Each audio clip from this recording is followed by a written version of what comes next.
So, at some point, all of us have asked ourselves, or will ask ourselves, what does all this stuff mean? Ancient names, ancient places, ancient writing patterns, stories. Why does it matter? It was all so long ago. What difference could it possibly make to me in 2017?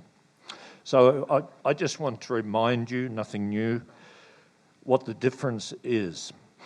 You know, when we begin a fairy tale a long time ago in a kingdom far, far away, automatically our eyes glaze over, we suspend reality, and we get lost in Never Never Land.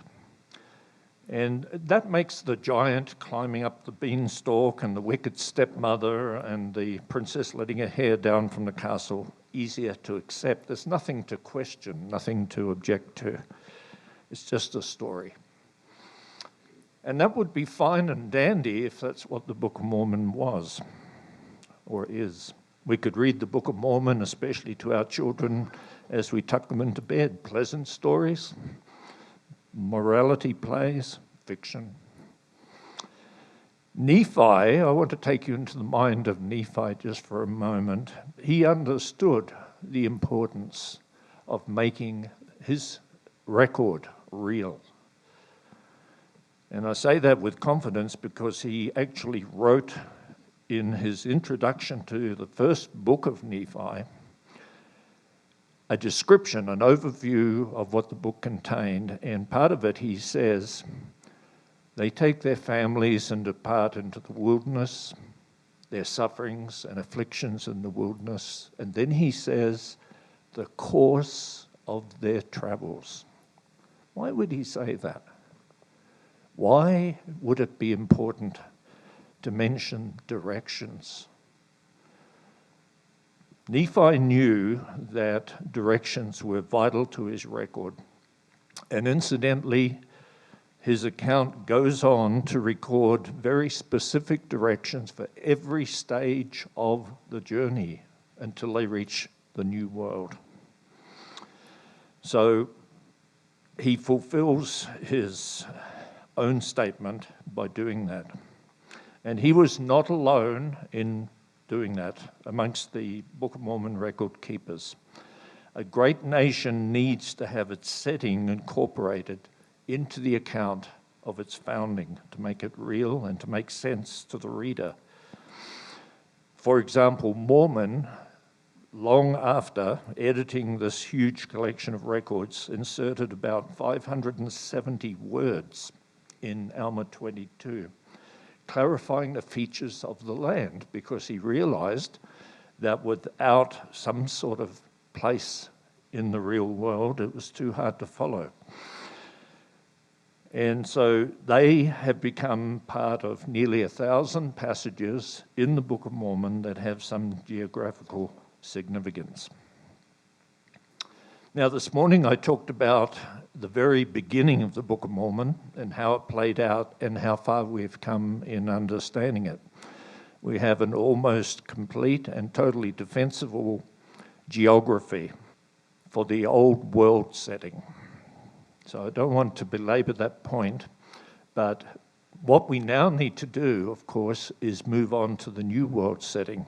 And bridging the old world setting and the New World setting, of course, was that great ocean voyage in which Nephi's ship, which was not built after the manner of men, sailed for surely a year or more. So regardless of whether they sailed eastwards, which is what I personally believe, or southwards and westwards and then northwards, the voyage is a major event, a major aspect of the Book of Mormon that we still have a lot to learn about. And so that brings us to the very end of the Book of Mormon, of course, Mormon's hill Kimora, which was the Jaredite hill Ramah, according to the statement of these compilers. The location of the great final battles, the great repository of all of the Jaredite and Nephite records. including, we presume, the plates that the prophet Joseph Smith translated. Over the last 4 decades, I simply didn't have the resources myself to focus on both the Old and the New World setting. I chose the Old World primarily because no one else was doing anything there. But I also did begin to become familiar with the New World setting back in the 1980s. My first visit to Mexico, purely as an LDS tourist, was in the mid-late 80s, and I've been back to the region many times since. I've tried to keep abreast of developments. I was saddened, like many of you would have been, with what happened to farms. And how its promise was subverted. But like most of you, I hope, I've rejoiced to see farms reborn, and the creation of Book of Mormon Central by the same person, with new safeguards in place to ensure that history doesn't repeat itself. So Jack Welsh, I don't know if Jack's still here, probably not, but he, of course, is the genius behind the resurrection of farms. So we all owe him, of course, a great debt. The day-to-day operations, of course, as you know, are directed by Kirk Bagleby, and he is, in my strongly held opinion, the foremost scholar in the church today in connection with Book of Mormon geography, which as a generalist, I think that's all I can say about myself, that would be how I categorize him. It's no secret that controversy about where the Book of Mormon took place in the New World has intensified in recent years. And some very long discredited ideas have had new life breathed into them on several fronts. In the interest of time, I'll pass over some of what I was going to say on that. But as a result, defining the New World setting of the Book of Mormon has not been gaining much consensus in recent years, and I believe the time has arrived that that is going to change. I believe it's already changing. Book of Mormon Central and its components are now the center of a reinvigorated Book of Mormon Study Center. Last year, I proposed to BMC a project. And my idea was that we need to fully investigate on the ground, not just on Google Earth, but on the ground, each of the locations that have been proposed for Kimora by both LDS and by Community of Christ researchers in Mesoamerica. There are actually 7 of them. All of them fall into central and southern Mexico. So again, we get back to Joseph Smith's statement about proving contraries. And yes, I'm very well aware that there are other proposals, Guatemala, Belize, Honduras, Nicaragua, but we determined that at this point, those settings are too far from the most plausible New World settings. For the same reason, we have decided not to pursue proposals that have been made for settings in the USA, in Malaysia, in Peru, Sri Lanka, India, how many of you have heard of that one? And Africa, and so on.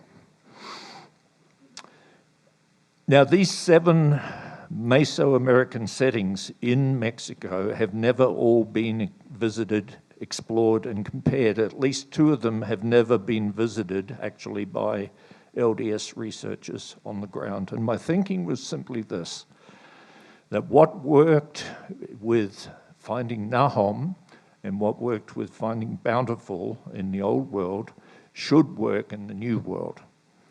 And so I thought, if we can begin to anchor the New World setting by having at least a fully plausible candidate for this hill Rama, or Kimora, that should, in turn, eventually let us move ahead in firming up the whole New World setting.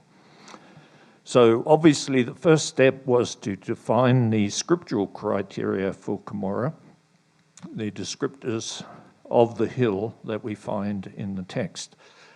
And very encouragingly, Rama Kimora, and I'll just say Kimora from now on, has more criteria than the Old World Bountiful. And so as a result of that, there's a lot of criteria lists floating around, and I'm sure many of you, most of you, will have seen them. Some of them don't vary very much from others. But I'm going to be leaving some time this afternoon because Kirk is going to be speaking to us about that aspect of this project, the criteria for Kimora. Now, it would be nice if we could announce today that we have located the most plausible candidate for Kimora. That's not going to happen. It's still very much a work in progress. We began last year, but I believe that we've made some significant progress, and I want to talk to you about why I feel comfortable saying that.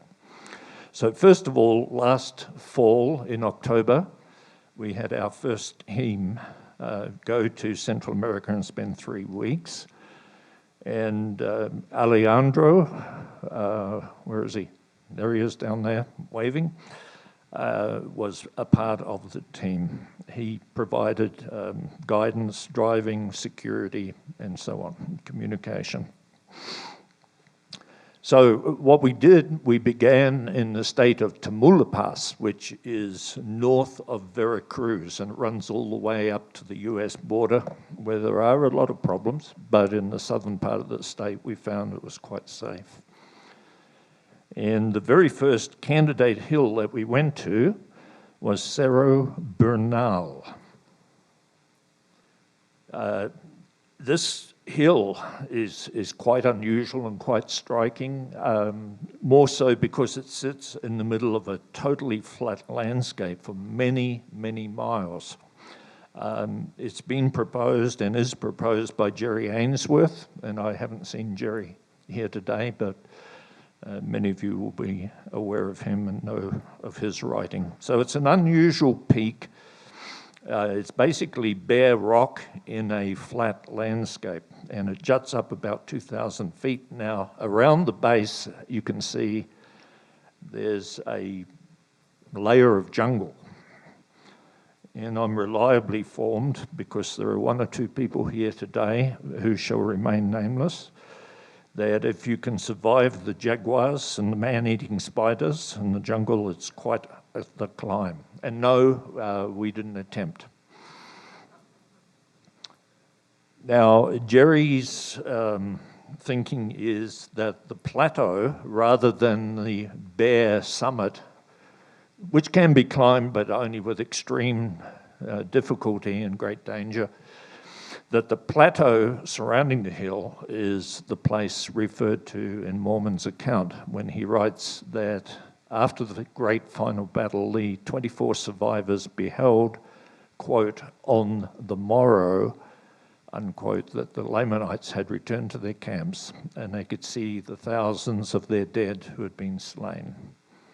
So a most interesting hill. Mexico seems to be blessed in abundance with interesting topography. I don't know why that is, but it must be something to do with the geology of the area. But that was the first candidate hill that we visited and spent, I think, 2 days there. Next, we began moving south into Veracruz State, and we visited 2 locations that were proposed by Brother Larry Paulson from Texas. And I don't know if Larry's here today. Apparently not. I haven't met him, so I don't know what he looks like, but he did a lot of research. He's a retired university professor and did a lot of research on Google Earth. And the first of these is a semicircular range of hills called Otontepec. Now, that was basically the best image I could get of the hills. And what's of interest here is a town near these hills called Tepetzintla. Now, this is right off the tourist trail, even for local tourism.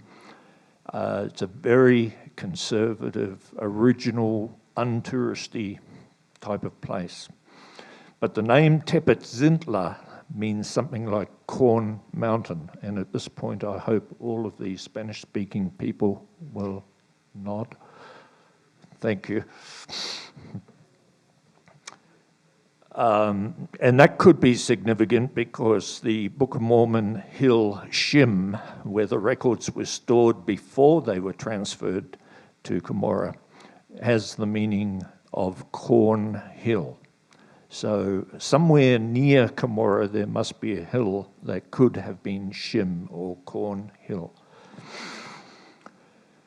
However, Brother Paulson later, after making this proposal about Otontepec, found what he considered to be a better candidate, and that's another range of hills, not too far distant actually, and that's called Ometepeto.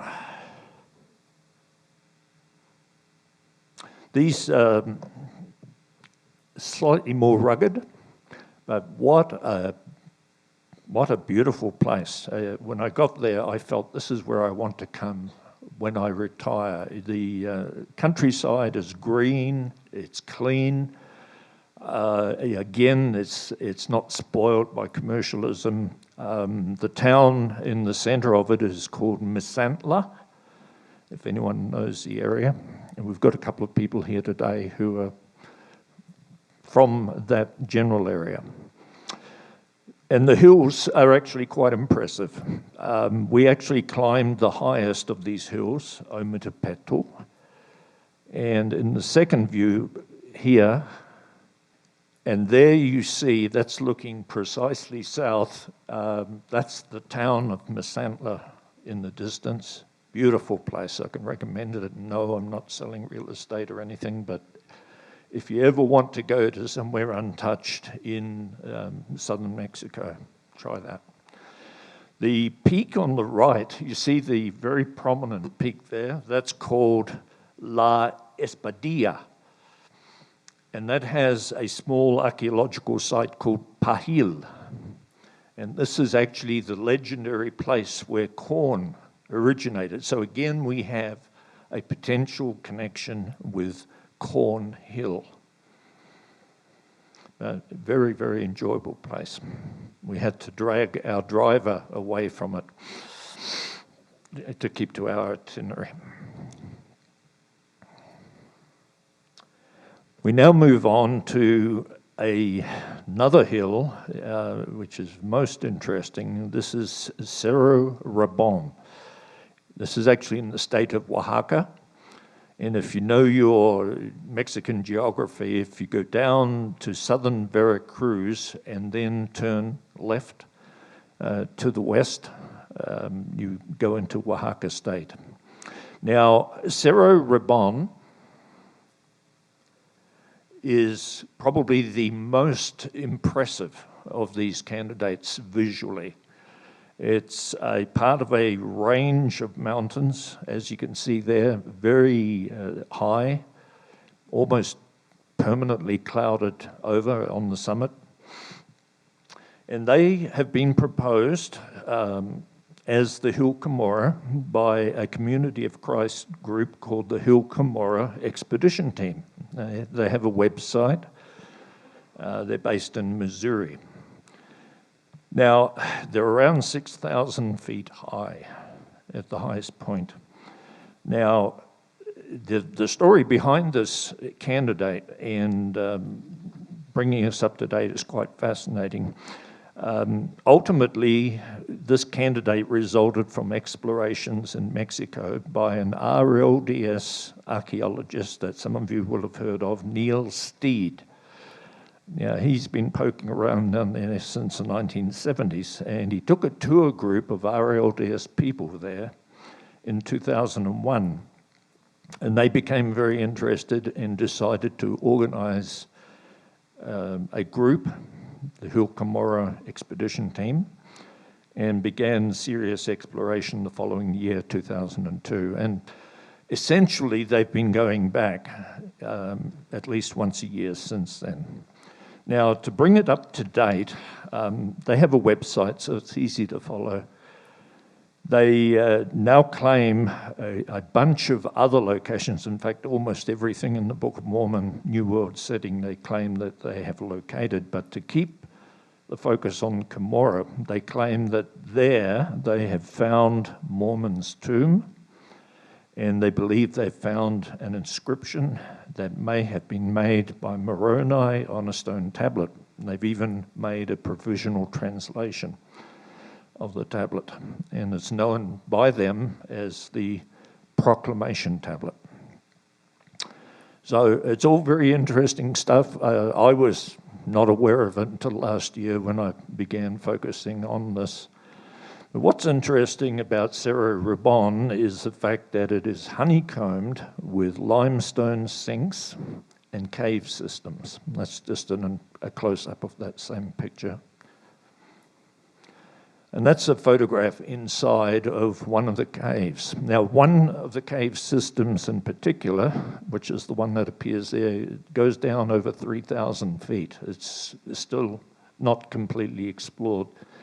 There was a non-LDS cave exploration effort for some years from 1987 onwards. Now, visionary, I use the terminology, visionary underpinnings have driven the effort. And a couple of them I just want to note very quickly. First is a very detailed vision that Neil Steed claims to have been given of the final battle at Kimora. It's on their website. Don't read it before you just go to bed. Secondly is the introduction that he wrote for the testimony section, where he states that the Popol Vuh, the Mayan epic, the Mayan Bible, tells how the followers of the jaguar annihilated the followers of the Quetzal in a huge battle, and that both it and the Book of Mormon describe the battleground that fits blah, blah, blah. Now, of course, the Popol Vuh doesn't say any such thing about a battle or anything that could be interpreted as such, nor does any other early text, and of course, nor does the Book of Mormon. So I did contact them in fairness and sought clarification and politely asked about the Popol Vuh statement. I also talked with leading LDS authorities on Popol Vuh just to make sure I hadn't overlooked anything, but there's been no response. And after almost a year, I don't expect one now. And the website has remained unchanged as of yesterday. Associated with this and in the general area is another proposal by a gentleman called Eric Turner, also of the Community of Christ. He believes that Kimora will be found in the Rio Santo Domingo area. Okay, it's right in the very center, and I don't seem to have a pointer, or maybe I do, but it's right in the very center there, not too far from Cerro Rabanne. I have had contact with him and asked him about Cerro Rabanne. He doesn't rule it out, but he doesn't at this stage nominate a specific location.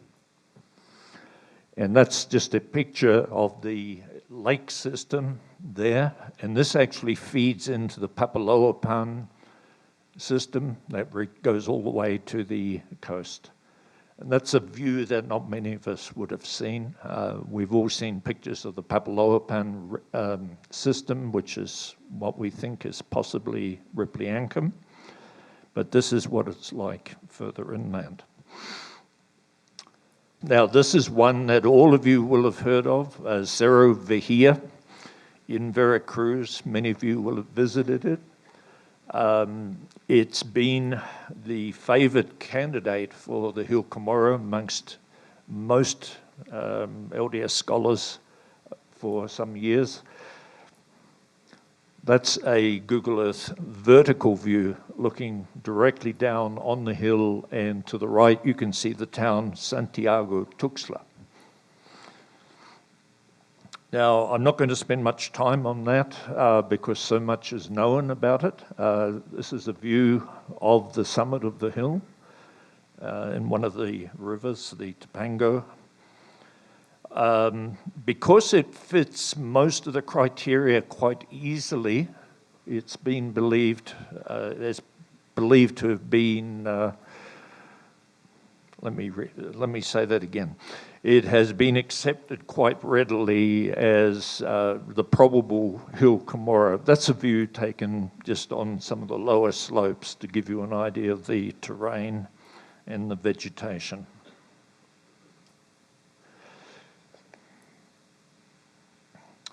And finally, but by no means last, the other candidate hill that we investigated arrived rather unexpectedly actually during this expedition, this 3-week trip. And it's a hill that many of you will not have heard of.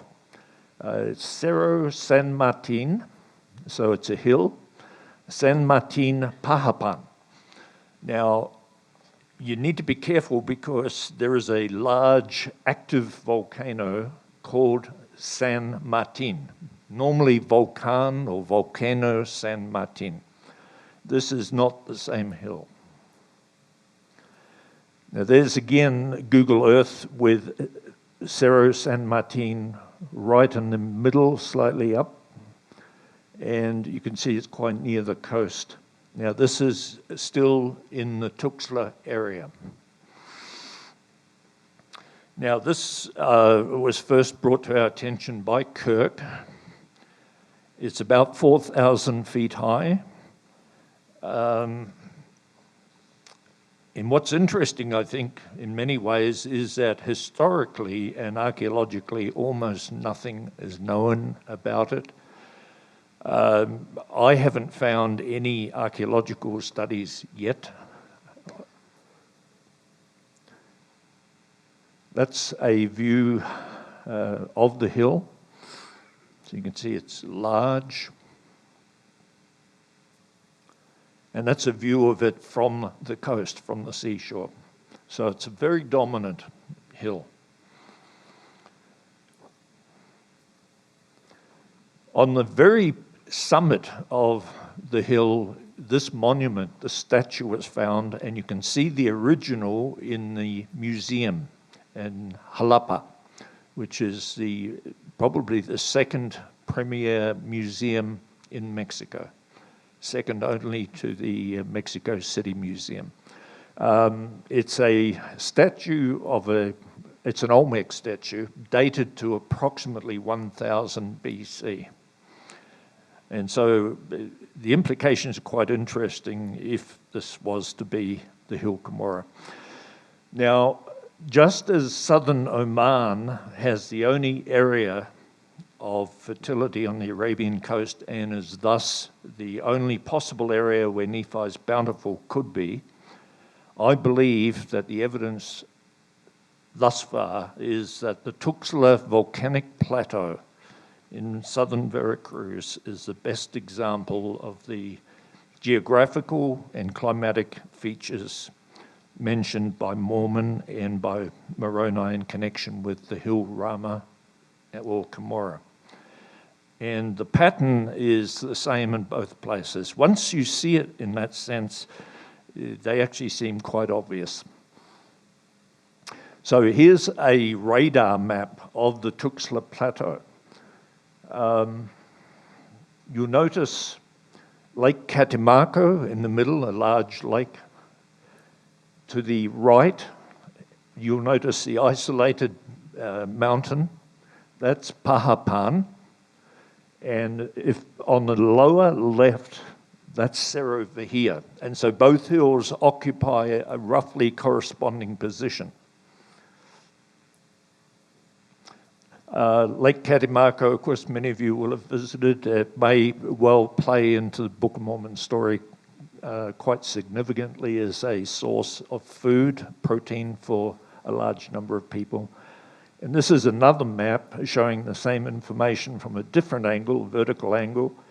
So Pahapan is down on the lower right. Vahia is on the upper left. So they are significant. Now, last month we had a second team return to the Tuxla areas, and that's where our current focus remains. Things are moving forward. We have found a lot of new information, but I just want to close by saying this, that we are not closing our eyes to other possibilities. If new information were to emerge, then we will look at it, regardless of where it is. We're happy to go back and re-examine other candidates. We're not locked into a particular candidate or even to the Tuxlas. In the end, all that matters is finding the truth. And I believe that what we're doing now is taking some steps towards that process of doing all that we can, and then we can expect that the Lord will give us more. So at this point, that's the area of focus. So stay tuned. I'd now like to invite Kirk to come up. Kirk will discuss with you, I'll let him introduce his own topic, but he will discuss with you the aspect of the criteria in this project. Okay, when you go to Mesoamerica to start looking for Book of Mormon connections, you've got to do an expedition. So I'm going to put on my expedition hat. We had 4 of us that went down and spent a week, and then Warren spent an extra 2 weeks. So he was down there for 3 weeks. Those of us that had to come back to day jobs and so forth, we were only there for a week. But this expedition that we just got back from consisted of Javier Tovar, leading LDS archaeologist from Mexico, Doug Christensen, one of the longtime Book of Mormon aficionados, enthusiasts, and scholars from Twin Falls, Idaho, and myself, and then, of course, led by Warren Aston. What came out of this precisely follows the methodology that Warren explained this morning that was successful for him in finding the 2 incredible sites that we have in the Old World. And that is that you gradually refine your criteria, and then you go get boots on the ground, and then you go through another iteration on the criteria, and then you go back again, and then you're processing this positive feedback loop. This is what we found, this is what we think the text means, and so forth. We've gone through that process now, and last night we had a meeting at my house that consisted of the 4 of us that were on the 2017 Kimora expedition, and this is the criteria that we've come up with. We believe that this is a plausible way to interpret the text in such a way that we can come up with a list of things that we should be looking for to find the hill. And when Warren first came to me with the proposal, let's go see if we can find the hill Kimora, I was very intrigued because he said, you know what, we ought to be able to find a hill. And he's got a point. If there's anything left of the Book of Mormon, it's probably going to be a natural feature like a hill. So it's not a bad place to start, to go see if we can find it. And the Book of Mormon has a lot to say about it. So this is the consensus criteria of the 4 individuals just mentioned of what we think we're looking for in the hill Rama Kimora. Proximity to the waters of Ripley Ancam. This is coming out of Ether 15. Probably south from Ripley Ancam. That's coming out of 1510. Proximity to the hill Shim, which is coming out of Mormon 1.3, Mormon 4.23, and Ether 9.3. Probably westward. Shim was probably in westward direction from Kimora, and that's coming out of Ether 9.3. And then there's a natural barrier. The Book of Mormon talks about having to cross over.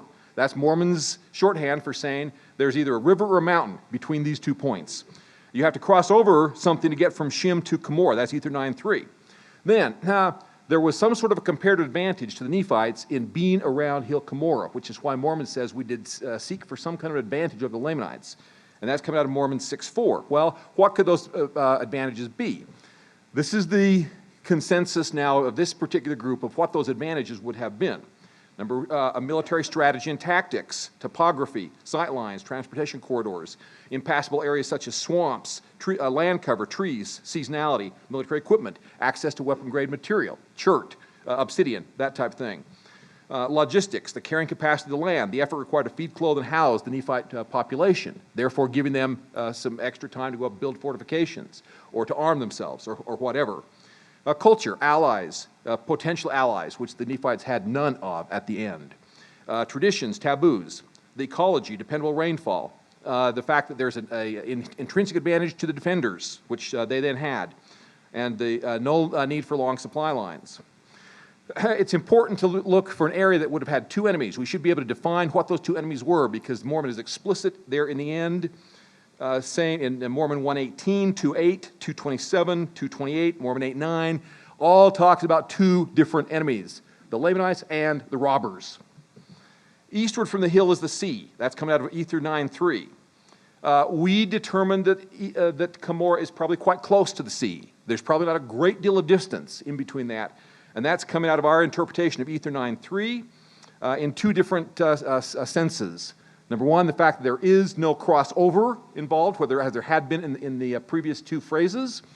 And number two, that there's not many days, or the whole days thing doesn't appear in here, which is the way that Mormon typically describes some sort of a journey, unless he actually uses the word journey explicitly. We then should be able to go to a land of many waters, rivers, and fountains, and this is absolutely essential. I mean, this has got to be there. Mesoamerica in general is a well-watered area relative to Utah or Pinoche, Nevada. On the other hand, what we should be looking for is an extraordinarily well-watered area, something that is unusually abundant in surface features. There should be more surface water and more rainfall than in the immediately surrounding lands.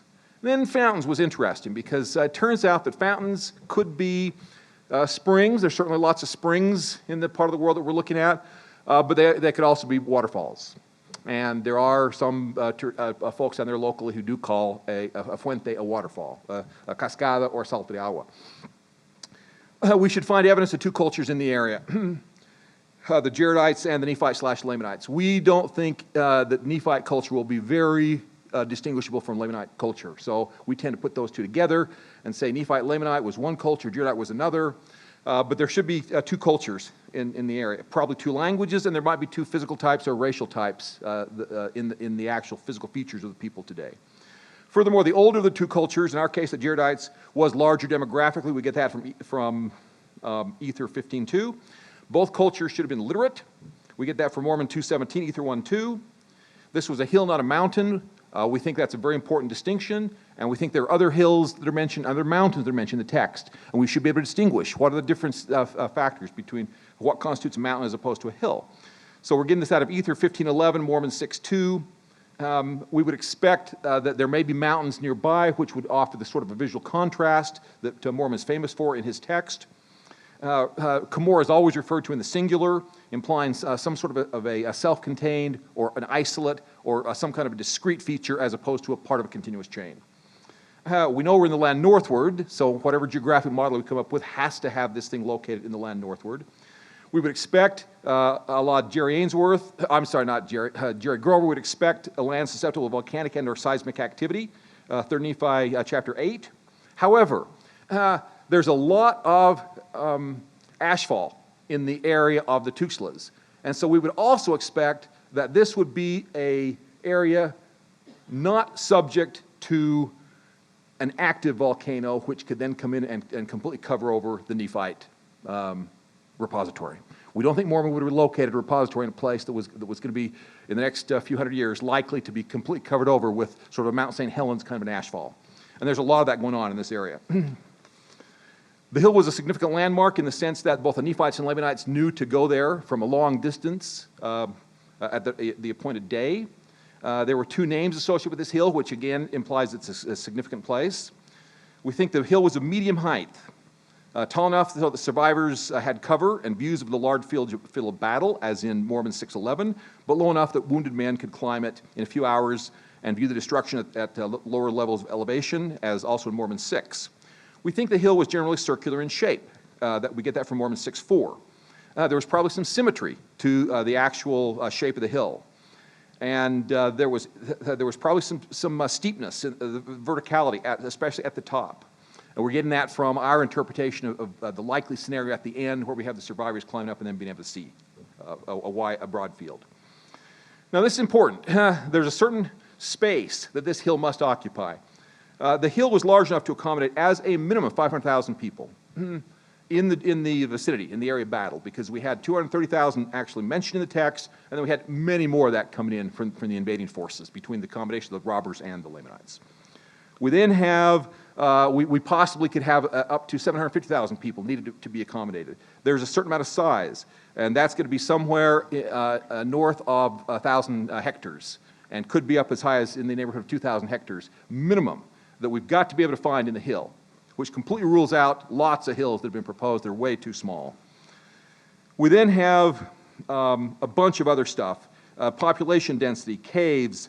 We've got an interesting situation with the security situation around Hill Shim, because Mormon explicitly goes in and says, there came a point when, even though Ammoron told me, I hid these plates up to the Lord, and Ammoron expected that they would remain in the Hill Shim forever. And Mormon says, you know what? The Lamanites come in and took over the place. We no longer control the area around Hill Shim. There's been a radical change in the political and security situation. I, therefore, had to go disobey Ammoron and take the plates and move them over to the new Kimora. We should be able to find that kind of a thing. That's the kind of stuff that archaeologists are capable of telling us. We have a escape route southward. Obviously, a massive warfare. There's ways we can test that. And then this is a problem because the 43 Limhi explorers found bones. And we know how long a bone that's simply heaped up in this kind of a climate is going to last. And it's not going to last more than 100 years. There's no way. You will have complete skeletal decomposition within 100 years in virtually any part of this part of the world that's in this tropical kind of an area. So that gives us some timing, because we know that the Limhi explorers were going in there in about 120 BC. We then have the fact that there's another hill that's mentioned. There are 9 hills mentioned in the text, okay? And one of those hills has an interesting name. It's got the hill Riplah. And the onomasticon tells us that the very likely meaning of this RBL or RPL is very large. So Hill Riplah was probably a very large hill. So we would think in any given geography that Riplah should be larger than Kimora because of that linguistic feature. We then have some more things about the view. This one was very interesting. We have the Nephites who are going north, north, north, north, and then there comes a point, they get as far north as Shem, which is the furthest northern advance, and then they can't go north anymore, and they're going to go back and fight the final battle southward. And then they escape to the south. What's going on that prevents the Nephites from just going north forever? Why can't they just get out of Dodge? Just leave and move north, because there had been a tendency to move north now for the last several hundred years. And there's plenty of northward migration talked about in the text, some of which went so far away they lost contact. They went off the radar screen. Nonetheless, there's something going on here where they cannot just, Mormon can't just take the Nephites and just continue to go north. So we think we should be able to find that archaeologically. Then we've got some interesting comparisons between the Limhi explorers, because when they go to, hello honey bunch, I love you. When the Limhi explorers go to find the remnants of the Jaredite Holocaust, they come back and report to King Limhi, we found Zarahemla. There may be some interesting correlations between Zarahemla geographically and Kimora geographically. There are others, but these are the criteria. We have 33 that we've come up with several subpoints, and we believe this is an important characteristic up to this point. We think we know what we're looking for. Thank you.